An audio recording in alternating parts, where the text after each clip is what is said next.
Hello y'all, welcome back to my channel. I have been off for a couple of days on making videos, but I am back and I have a video that I think is good for the present time that we are in. I got a message on my phone today that said over 40,000 people have passed away in the United States due to COVID-19. This has been just a pandemic that nobody saw coming, and I have dealt with death in my life, not a lot, and I'm glad to be able to say that. I have not lost a lot of people that's close to me, but I have lost someone that is very close, that was very close to me, and it's my stepfather. And ironically, when I wanted to make this video, today is the anniversary of his death, and he died in 2001 when I was younger, and do love him. I still talk to him from time to time because I know he's around me. So I wanted to make this video just to go over some of the tips and things that I use on how to get over the grieving process. Okay, so I want to dedicate this video to my stepfather, Anthony Wainwright Sr. We love you and we miss you. And if that sounds like something that you need to hear, let's get right on into the video.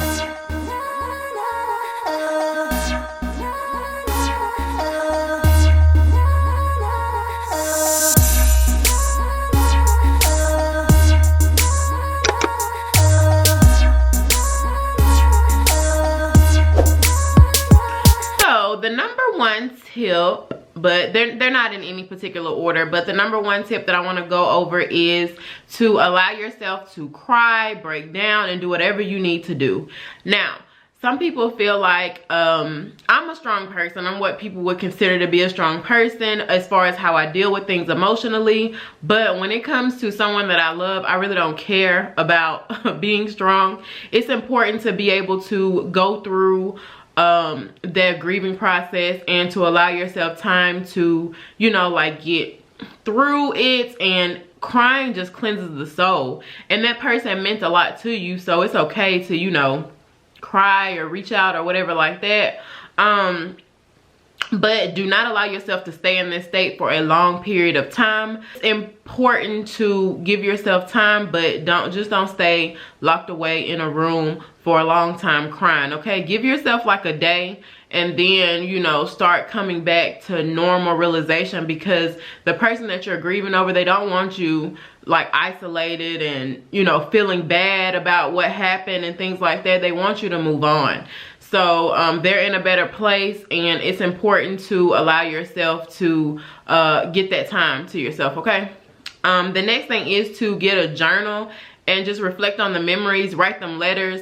This was really a way that like helped me so much, and I still like remember to this day. Like I even told my mom, I was like, Mom, get you a journal. And I was like a child when I told her this, but it really helped me to be able to like write him letters and stuff and just get through the process. So allow yourself to just get out, go to Walmart, whatever, get you something to write in. Scripting, journaling is just very important. I mean, we've been writing since the beginning of time, so get yourself something that is just dedicated to that, a book that's just dedicated to that, and write as much as you need to. Okay, the next thing is to be around your loved ones and talk about the way that you feel. I know sometimes when we deal with deaths, we have to deal with family members that we also don't care to be around, but life is important, and some petty things that you can get, you need to get over them and be around your family. I know everyone, like, it's members of my family that, you know, I don't necessarily want to be around, but everyone knows it's like a family reunion. When someone dies, everyone comes around. So allow yourself to, if you need to take time to yourself, go in your room and, you know, take time to yourself. But when you're dealing with this, it is important to be around your family, talk about how you feel and things like that. And plus, there's a lot of stuff that goes into funerals, arrangements, obituaries, and stuff like that. So you have to deal with your family. Okay, so just put all your problems to the side and handle the business that's at hand. Okay. The next thing is to keep yourself busy. Do not allow yourself to be isolated for longer than 12 hours, and that also includes sleeping, okay? So do not just stay locked away. Keep yourself busy, occupied with different things that you can be doing, and also understand that grieving is different for certain people. Some people, you're not going to see them break down and cry. You know, you're not going to see them, may not act the way that you would normally act. Some people, they don't grieve by just being in the room locked away or away from people and crying and stuff like that all the time. That's why people say do not judge anyone for their grieving process. Everyone grieves differently, okay? So do however it is that you feel.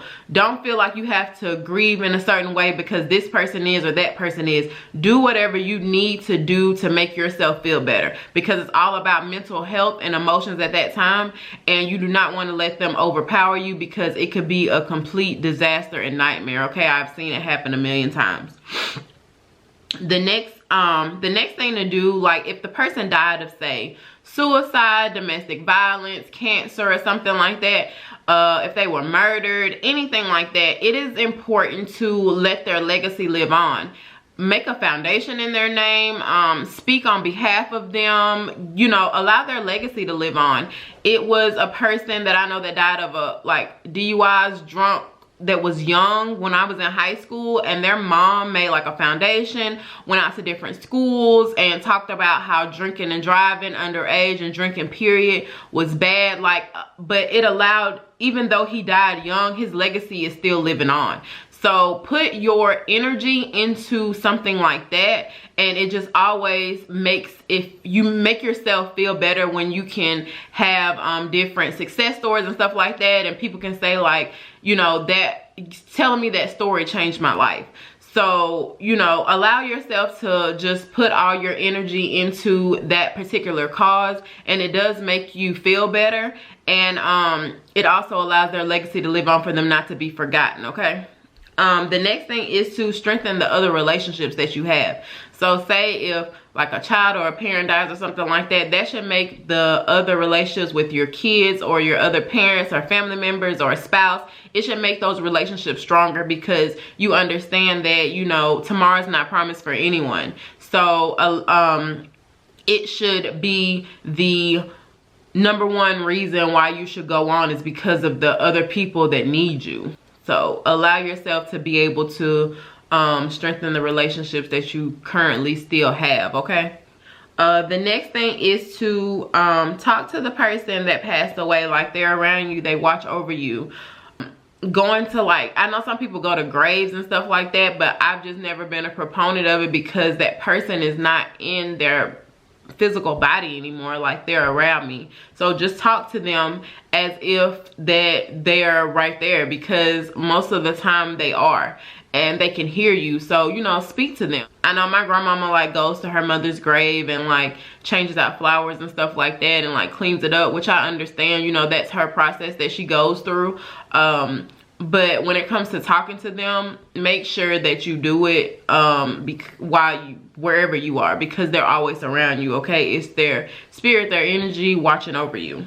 The next thing to do is to not blame yourself for any of the things that went on. I know that sometimes it's hard to not blame yourself for others. I watched one episode of, I can't remember, it's like an old show, maybe like Ricky Lay or Jenny Jones, or I mean old, like Montel, Oprah, whatever. I used to watch old shows, but it was about like these two sisters who they hated each other. It's about like sibling rivalries, that's what it's about. And these two sisters hated each other because her daughter, which was the sister's niece, drowned while they were at like a hotel or something swimming, and the other sister was like upstairs in the room having sex and not watching them.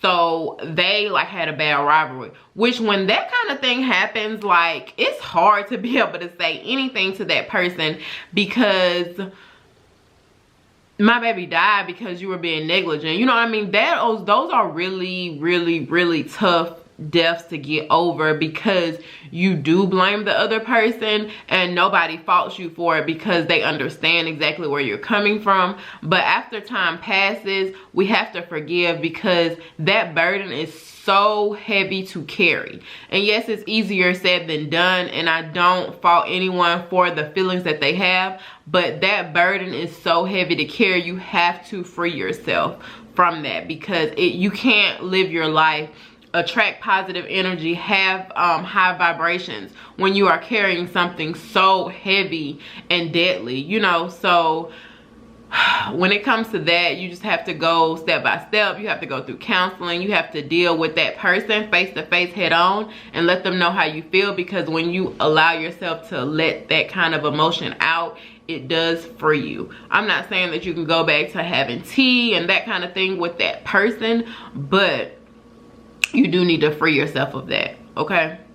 And the next thing to do is to make sure that you carry out these person's final wishes. If, like, say when it comes to like grandmamas that die, like we call them like big mamas in the South, that are like the backbone of the family, when they pass away, usually their wish, whether it's informal or formal, whether it's in a will or what, is just for the family to stay together. So it's important to fulfill that person's wishes. If their wish was for y'all to stay together and stay a close-knit tight family, it is your duty to make sure that that still lives on, because they're still watching over you, and they will be disappointed in the way that things are going if this person passing away has broken off the family, because their legacy of holding it together didn't bleed off to other family members, to understand like why that was so important. So when my great grandma passed away, like all her daughters are still close. Like my grandmama and her sisters, they're all still really close, and I know that's really important for, you know, my grandmama. Legacy is that everyone like still stays close. We don't all still get together and do like holidays and stuff like that anymore, but all of her like children are still really close, okay? This was just, you know, something that I wanted to put out. Those are all the tips that I have. But if anyone has any suggestions below on things that they have done to be able to cope with the passing of someone, please comment below and share with everyone, because it is important for the YouTube community that I'm trying to build, that we're all here for each other and be able to have positivity and not negative and ignorance, you know, in building content or anything like that, or commenting below, because people are real bold when it comes to the internet. But I just wanted to put this out because I wanted to remember my stepfather and the things that he meant to me. And I also know that a lot of people are dealing with grief and death right now, whether it's due to COVID-19 or just regular circumstances. And it's important for us to be able to move on with our lives, because the person that has passed on, that's what they would want us to do, okay? So thank y'all so much for watching. Thank you for, if you watched to the end of this video. In the first part of the video, I know I was a little cracky, you know, as far as my voice, because this is a harder day for me to be able to deal with. But I'm glad to be able to make this video and get through to the end. Thank y'all so much for watching. I love y'all. Have a good day.